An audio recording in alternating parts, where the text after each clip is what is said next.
नमस्कार, मैं अमन यादव पत्रकार आप लोगों के बीच में छोटी सी बात मैं लाया हूँ। छोटे बदमाशों के लिए बताना चाहता हूँ, क्या बेइज्जती होगी उस माँ पर, क्या बेइज्जती होगी उस माँ पर जो माँ तुमको 9 महीने कोख से जन्म दी।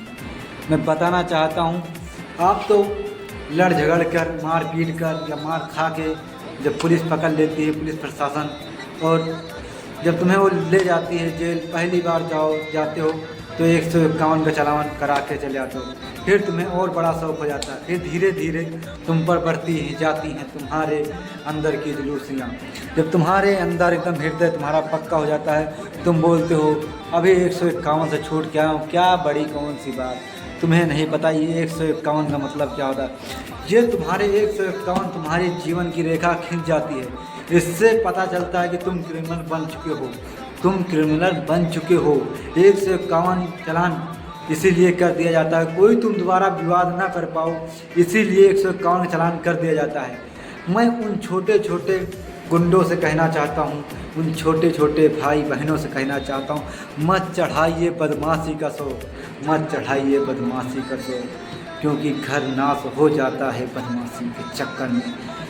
क्या बेइज्जती होगी उस माँ पे जब तुम चले जाते हो जेल। ताने देते हैं लोग कि तुम्हारा बेटा तो है बदमाश, तो माँ के हृदय तो ऐसे ही कलेजा काँप उठता है। मगर जब तुम्हारी जमानत कराने के लिए माँ के पास, बाप के पास पैसा नहीं रहेगा, तो माँ को इतनी तकलीफ़ होगी, माँ करे तो करे क्या, उसके पास तो पैसा ही नहीं।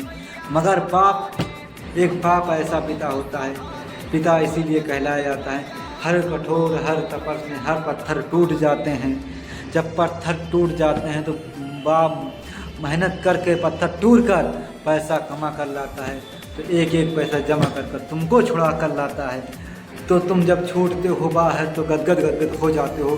तुम्हें क्या पता तुम्हारा बाप कितना मेहनत करके पसीना बहा कर पैसा इकट्ठा करके तुम्हें छुड़ा के लाया है, ज़रा उसके विषय में सोचिए। तो आप लोग सोचते ही नहीं हो, फिर तुम्हारी और ही मन अंदर की भावना तुम्हारे अंदर बढ़ती ही जाती है। धीरे धीरे तुम और बड़ा कांड कर बैठते हो। जहाँ माँ अपना बेटा खो देती है, बाप एक बेटा खो देता है, फिर उसके अंदर से हिम्मत ख़त्म हो जाती है कि मैं अपने बेटे को अब छुड़ा पाऊँगा। तुम कर बैठे क्राइम बड़ी ब्रांच का, अब छुड़ाएगा कौन। बाप के पास भी पैसा उतना नहीं है, कहाँ से लाएगा तुमको छुड़ाने के लिए पैसा। माँ भी रोती बिलखती रह जाती है, कुछ नहीं कर पाती है। वो तो रखी 9 महीने कोख में, बस वही एक बात उसके हृदय को खा जाती है, वही एक बात उसके हृदय को खा जाती है। जय हिंद, जय भारत।